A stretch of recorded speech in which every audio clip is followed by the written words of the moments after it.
This is an ASMR edition of Magical Monday.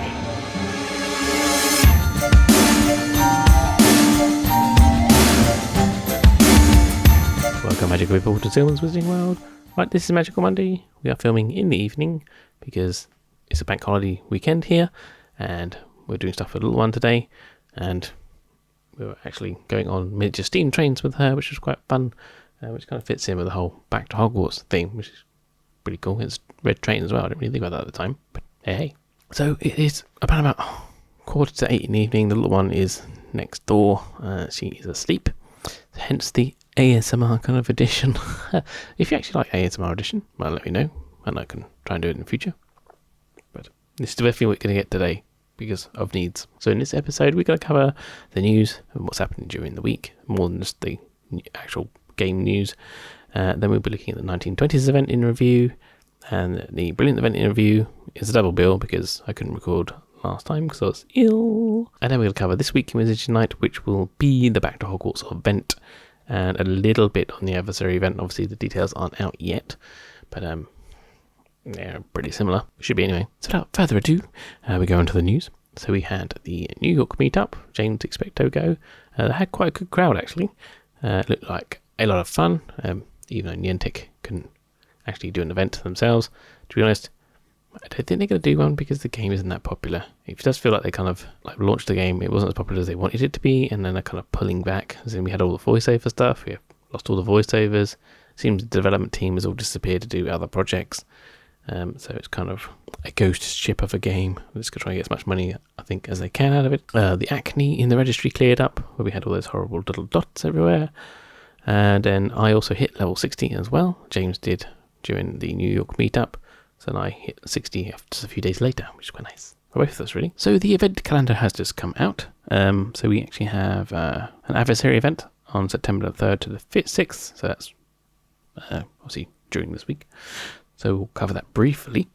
We have the Brilliant event part 2, September the 6th to the 13th. We have a 1920s Convergence event from the 15th to 16th, which is again midweek. Only 2 days. It's midnight to midnight local time as well. So following that on September 18th, well, almost after that, is a community day. That's midnight to midnight again local time. They kind of like to put the local ones together because they haven't got to leave a huge gap either side. So that's the New York street page. So that's Newt and Unicorn and Thunderbird and stuff. Then we have Brilliant Part 2 for September 20th to 27th. And then from 27th to 30th, we have a Dragon event, which is awesome because I need to complete one Dragon page. I have 3 pages, which are still on silver. So I've got the one Dragon page, can't remember which one now. Magical Games and Sports, one with the Goblet of Fire, which I imagine everyone has, unless you complete the whole thing. And the third one is, I think it's a Legends page, Hogwarts page, I can't remember which one it is now, but the one with the picture paintings, and I just need to get Wild Boar. I just need to go out in the fortress really, but I've just been too lazy to do that. So we're going to move on to the event reviews. So this bit where I review the events of the week, or in this case 2 weeks. So the first event we had was the 1920s event, the very first one. A little bit hiccupy here and there. So now drink some gin. Oh, that's different to tea. Right, so this was a local time event. So that launched in Australia. There was a few hours, very keen players, starting at midnight, where nothing happened. There weren't any port keys. So it took them a little while to fix that one. That is a server-side thing, so it wasn't so bad. There was some decent XP coming out as port keys. I did actually hit level 60 during this event, and I was using Brave Fuse Brain Elixir. I got some decent numbers out of it. One was 6,500, another was 10,000, and a final one was 16,875 was in XP. That was one that put me over the top. I think we can all agree the animations were pretty awesome. It's a shame there's no photo mode for any of these new family. Hopefully they'll add that in at some point, but given how much they're pulling away from development at the moment, they're probably not going to add anything funky like that. I had no fleeing. I had a decent amount.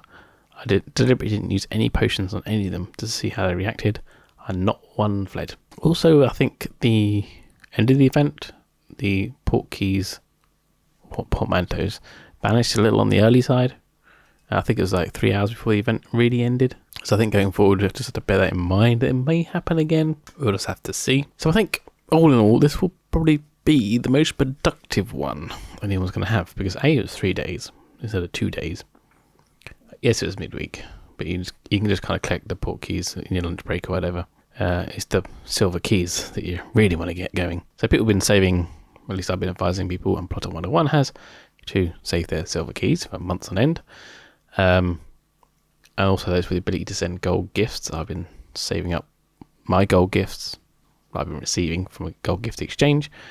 I spent all that gold. I spent over 2,000 gold on silver keys. Yeah, and this was a 3-day event. Originally there were 2 days and 12-hour events, but I think this month coming we've only got a 2-day. We didn't have a 12-hour one. I think I must have scrapped that one, but it was pretty useless. And yeah, I hit level 60, and that was me very happy. So all in all, I think it went quite well. The only problem with it is the bad timing. The venture sync doesn't work. You know, it's the life of development. Well, it's life of development if you don't test anything. But anyway, moving on to Prisoner of the Vow. It was nice to see a new oddity. We had that nice Dementor. It did move a bit like dragons, and it kind of went up and along and down like this in a kind of shape. But once you kind of worked out the shape it was doing, then it wasn't too bad to hit. But it's a nice little challenge. Some of the rewards were tweaked, actually. For set task number 1, there's more Wizarding XP. There was 1 extra restricted section book and some family XP, so they kind of bumped that one up a bit. The other ones are the same. And there were some decent revelations in the storyline, I think you agree. For my opinion on that storyline, check out the video up there. But remember to stop that video before part 2, because it has the story for both parts in it. Unless you want a spoiler, in which case, just carry on watching it. There's also a text version of the story in the Task Force Times Not News as well, if you wish to read it in a mobile-friendly format. The rest was pretty similar to what we're used to. The port keys obviously are a bit harder because no Adventure Sync. The previous event, they reduced them from 5 to 3. But it didn't during this one, which is a bit of a bummer. So it took me most of the event to walk off the port keys. And I don't actually remember seeing any bugs in this one. I think there were some people saying that as a general bug, if you're doing fortresses and you put like a strong or a potent on and you tap the screen before it's finished in the animation, that the Wizarding Challenge will crash. So that's just a general bug, that's not just for the event. But remember that one.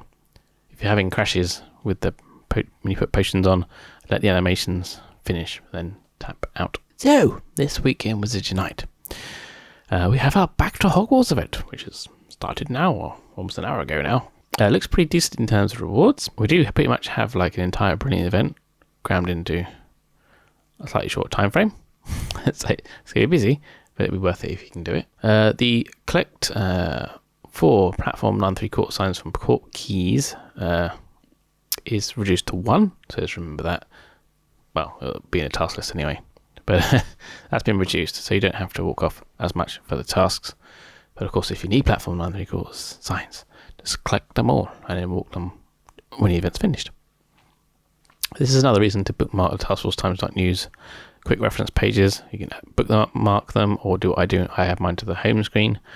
That's so like if something weird like this happens and they change a number, or there's a bug in something, I can update the basically HTML version of an infographic, and then you can just check it every now and again, and you'll have, or just keep an eye on Twitter, because Task Force Times News will tweet if there's a change. Yeah, and that guide will always be up to date. Just a couple of things to note about that event is that certain Fowlables will drop certain things, such as a box of chocolate frogs from the Weasleys. This works much like the mysterious notes in the Brilliant events, as in you don't get to collect the chocolate frogs or eat them. But yeah, it kind of works like that. It's just there for the tasks. Looks quite a fun one to do. A little bit of a mix from doing Brilliant events and the same old adversaries over and over again. I actually have the 1920s events kind of, and it's kind of breathed a little bit of life into the game. There are usually people that will moan, but remember, the game's not designed to be completed instantaneously, unlike the Baby Beasts where we all kind of did it all in one go. Anyway, adversary event is also coming. This features Ukrainian Iron Belly. That's as much as we know for details, but the format for adversary events has been very similar. I think the story may just be like a placeholder again between the two parts of Prisoner of the Vow, because stuff happens in the second half. So yeah, there may just be a placeholder for that. It would be nice if they actually acknowledged the fact that there's a whole bunch of 1920s things and special portkeys appearing in the wild, which they seem to have completely glossed over. But it'd be nice to add them to the canon, But yeah, that's about it for this week ahead.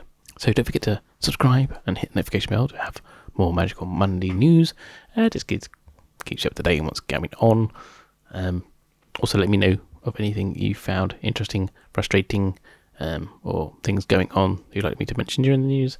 If you had a particularly hard time with something, just let me know and I'll add it to the reviews. Don't forget to follow me on Twitter @Zillman. And there's also taskforcetimes.news, the website which basically accompanies all my stuff, which is quite extensive. Next to the hub, it's the most extensive thing out there. Also has the storyline ahead of time now, but it has a spoiler warning. So if you accidentally stray or click on a story which is not released in game yet, there is a little toggle thing to say show me the spoilers, so don't worry about being spoilt. There's a special safeguard for that I designed for you, which took me hours to get working. Also, if you want to chat to me like instantaneously, there's a chat feature on Task Force Times and News, and it will alert my phone immediately. I'll also toggle whether I'm actually available or not, so whether you get an instant answer. If I'm not available, ask anyway and I'll answer as soon as I can. Any questions about any events, anything like that, you can just ask me and I'll reply. And if a few people have the same sort of query, I'll just update the quick reference with that information as well. So, hopefully you enjoy these next couple of events and have a magical week. I'll see you in the next one. Click.